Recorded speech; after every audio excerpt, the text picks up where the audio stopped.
From the Ticats Audio Network, this is Speaking with the Enemy. Winning, you take one step closer to Grey Cup 110 in Hamilton. Lose and Locker cleanout is a day away.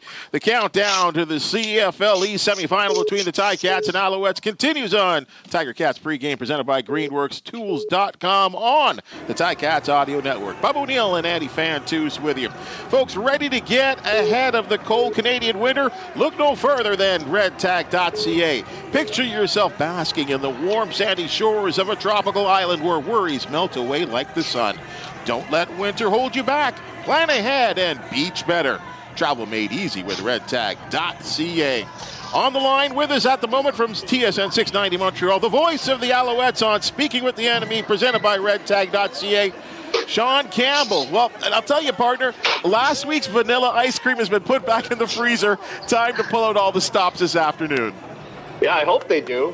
There was a period of time last week where I felt like they just wanted to get into a bit of a punt-off, and at the end of the game, it got a little bit exciting. Both teams kind of changing the quarterback and giving other people opportunities. But it was fun to be here. I'm glad it was a close football game, but I hope it's nothing like last week, and we're going to get a playoff matchup to remember. What's the vibe and the energy been like in the Montreal community all week long? It's been pretty good because, if you think about it, the Canadians they were out on the West Coast. They're in St. Louis tonight. And, the Canadians dominate everything sports-wise in this city. But they played out in Arizona, and then they played out in Vegas. So the focus has been the Montreal Alouettes. They had a week to prepare to get the city ready for this home playoff date. I'm expecting one of their best crowds of the season. And I know it's a small venue and it's tight, but when it's rocking, it actually has a great vibe. And walking up the mountain today, coming to the venue, I decided to kind of take a little detour to go on the Pine and Park area. That's just on the east side of the stadium. And they have the little tailgate set up because of the location. It's not like any other stadium. There's really not areas to tailgate and parking lots you can sit in. Just the city's not set up that way with where the stadium is, but there's this open field and park. And a lot of people are feeling they came early at 3:00 start on a Saturday afternoon. It's actually a perfect time and it's a beautiful day. So yeah, it's been a good vibe around the Alouettes all week long. What do you think is going to be the biggest emphasis to change the vanilla flavor of what we saw last week compared to what's going to happen today? Well, one, I think that both teams probably held back in the playbook. And that's I think, obvious. And with the Ticats, they didn't even dress Schultz. They didn't even dress Butler. They didn't even dress Tim White. So I think right there, you're going to get a little bit more punch from the Ticats. For the Alouettes, I think they're just going to open the playbook. Last week, it was very simple playbook.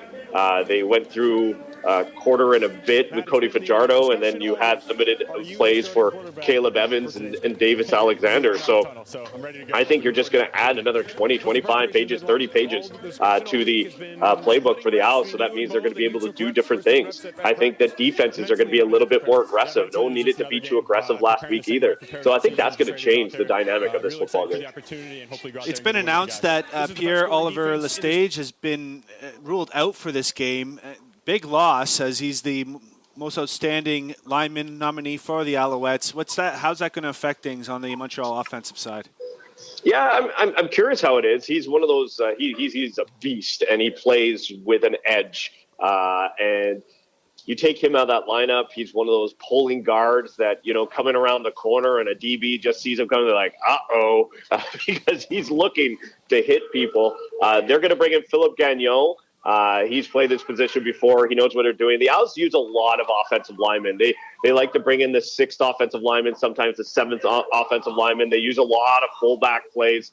So overall, they should be able to cover it. But, initially, we'll see if they want to, run to the right instead of the left behind Lestage, because that was that main hole that Will Stanback liked to follow right up the big guy, number 68, but he's not in the lineup today. So we'll see if that changes the play calling for Jason Moss in the run game.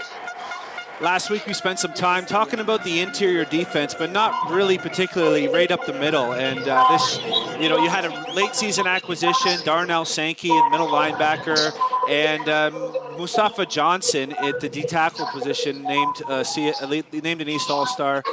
What is it about those guys? What did Darnell bring to the team, and what positive what positive variable has he brought, and tell us a bit about Mustafa Johnson in the middle. Yeah, so let's start with Sankey coming in.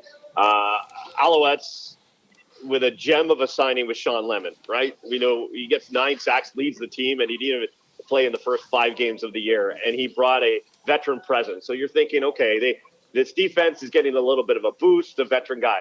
Then, they had some injuries that they were dealing with. Avery Williams, he was banged up. He was in and out of the lineup. There was 3 games in a row. Frederick Chagnon had to start at middle linebacker.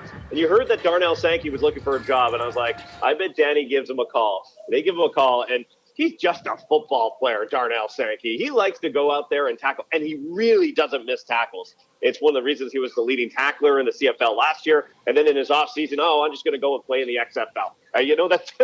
That's he just wants to play football all the time. And then he was able to get in. And that veteran presence I was talking about, Sean Lemon, it's the same thing with Sankey. He comes in halfway through. Sometimes you're not part of the group. No, he was part of the group. He was a leader right away. And I think that's game-changing for a defense that, went through some injuries, had a lot of young quarterbacks and secondary, but they were able to pull that through. And then you get to Mustafa Johnson, probably one of the best-kept secrets in the CFL in that interior of the line. Everybody knows the name Armando Sewell, and Sewell's there for run defense, just a beast of a body. And I've spoken with Mustafa Johnson. He said that Sewell has just taken him under his wing and really taught him the ropes of the CFL. And he is someone that I think the CFL and other teams and other players are going to take notice of. Sean, look at the Alouettes this year, and they're a team that really thrived on sparks, and not only sparks, but points from their defense and their special teams. In today's playoff matchup, can they rely on those parts of the game affecting it the same way they have all season, or how productive does the offense of Montreal have to be for Montreal to win this game today? Yeah, I kind of felt, and people have been asking me, how did the Owls win this game? And in my mind, I think if they get 2 offensive touchdowns, they might be okay. Why? Because I think the defense is solid, and they'll be able to keep the Ticats out of the end zone as best they can. And they do get points from special teams and defense. You can't count on that. You got to count on your offense to get 2-3 offensive touchdowns and, of course, field goals and long drives and points on every drive if you can. But what the difference is with the defense and the special teams, if the offense isn't going and there's a big play, a turnover, a big return of 50 yards, it does spark the offense. The offensive players, they get a boost from that. And it's about James Letcher Jr. If he gets the ball, I don't even know if the Ticats are going to kick to him. If it's not a 10-yard return, it's a 20, 25-yard return, a shorter field for Cody Fajardo. It's for the defense to, have a big stop on a 3rd and 2 if the Ticats go for it, or a turnover in the middle of the field. So instead of starting at your 10-yard line, you're starting at the midfield stripe. Those are going to be the difference makers. It doesn't necessarily have to be points and touchdowns, but it has to be about where you're letting your offense start on the field. On the element of that, Sean, I've been listening to a lot of French media, RDS, and there seems to be a lot of conversation about the importance and relationship between Jason Moss and, Cody Fajardo actually saying that, he was considering quitting football. How much pressure is on him today? He has not been a tremendously successful quarterback in the postseason. Yeah, I would say, there's always pressure, but I think there's a lot of pressure on the Owls as a whole, because you could say they started anew with their new owner and a new coach and a new quarterback this year, but they weren't starting from scratch. This group is, other than those parts I just told you, a lot of the same parts are here for the same coaching staff, a lot of pieces of the defense. Yes, they've brought in some new pieces, but this group feels like they want to grow on what they did last year. And they weren't that far for the Grey Cup. They were in a 1-score game against the Argos in the East Final.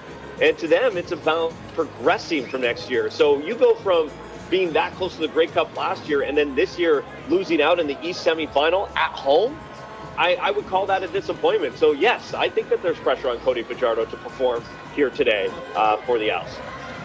If you're looking at their season, and they swept the Ticats all 3 games this year, they're at home. Like you said, they coming off a 1-score game in the East Final last year. Why, I know spreads don't mean anything, but why is the spread so close, and why are the picks so divided and so many people on the Hamilton side in this game today? Well, I think that the Ticats, they kind of had a rough going with the quarterback situation. They still, you know what kind of week it was in Hamilton, who's going to start and who's going to play. But I think they got an answer of who they think they have their best chance with. And I actually think it's the right choice to start Matthew Schiltz after observing. I didn't watch, like you guys watch the Ticats. But I think the Ticats are getting healthy. I thought they played well down the stretch. They were kind of toiling at the beginning of the season, but they figured themselves out. They've got some big weapons. And I'll tell you this, man, is CFL, and Andy, you know this, beating the same team in a season 3 times in a row, that's extremely hard. Now you're asking a team to do it 4 times? Man, that's just not an easy task. Any football team, no matter your record, just beating the same team over and over again, it's not easy in professional football. Well, Hamilton certainly, they won 4 out of 5 to secure that 3rd place spot, and then they ended up losing the last 2, but like you said, kind of streaking in the right direction. Montreal certainly on fire, winning 5 in a row. Should be everything a playoff matchup is shaping up to be. We're pumped over here. I hope you are in your booth as well. Who's going to be the X factor today? Oh, the X factor. I might look at something on defense. It feels like one of those games Sean Lemon might do something special. I don't know. He's just that kind of player. Well, I'll tell you there, Sean, this is Andy just led up to. I think there's a lot of excitement right now. Are you happy to see that these games are being played on Saturday? You know what? It kind of works to my schedule pretty well. I did miss my son's hockey game today, but a lot of people are looking at the Saturday versus Sunday, and to me, it doesn't really matter too much. I'm just here for football. Well, I think we got a good one on hand. As you said, 4th meeting of the season. This one for all the marbles, one step closer to reaching that Grey Cup and facing the Argonauts next week. Sean Campbell, good luck to the Alouettes. Good luck to you and having a great call this afternoon, and may the best team win. Thanks. Thanks for joining us, Sean Campbell, there from 690 Montreal TSN on Speaking with the Enemy, presented by redtag.ca.